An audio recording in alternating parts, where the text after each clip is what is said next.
Chlöe Swarbrick is a fake and should be prosecuted. In New Zealand, making false claims in trade or business can break the Fair Trading Act, which prohibits businesses from misleading or deceiving consumers, including making false claims about products or services. Specifically, it prohibits misleading statements about price, standard, quality, origin, uses, or endorsements. For example, selling fake cancer cures would not only fall foul of the Fair Trading Act, such a scheme would also undoubtedly fall foul of MedSafe and the Medicines Act. Such a breach of the law would certainly result in a hefty fine or even serious jail time. These laws protect everyone, but in particular they protect many trusting people, the gullible, youngsters, the low to average IQ, and so on.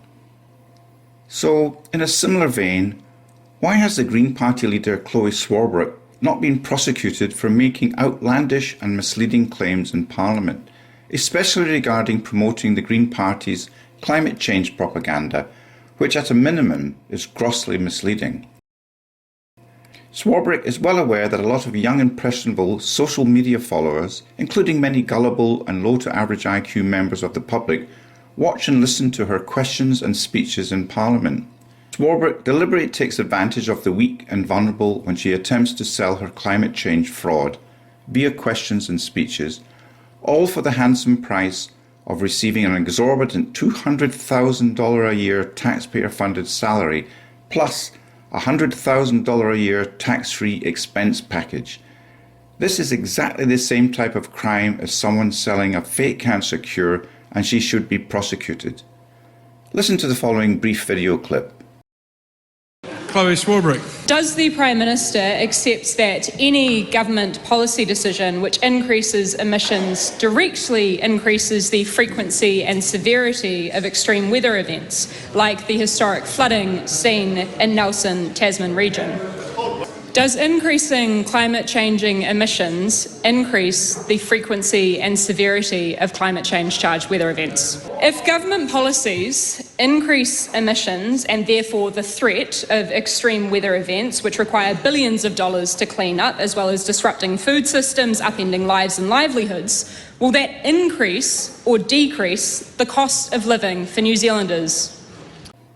Swarbrick is well aware there's absolutely nothing New Zealand can do that will have any material impact whatsoever on global climate change, or for that matter, New Zealand's own weather or climate. Nothing, zilch, nada. Swarbrick knows this to be a fact, yet she never addresses this factual point in her questions and speeches, and worse still, she never mentions the actual big-time global polluters like China, Russia and the USA.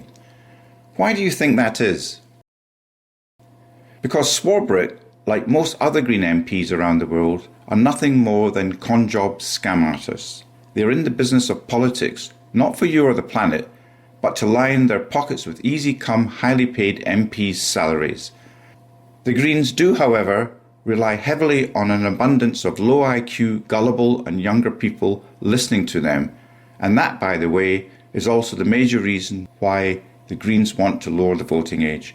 Not to help youngsters, but to more easily manipulate them for votes, ultimately so the Green MPs can receive easy-come, exorbitant salaries. Such action is a classic, modern-day, legalised scam.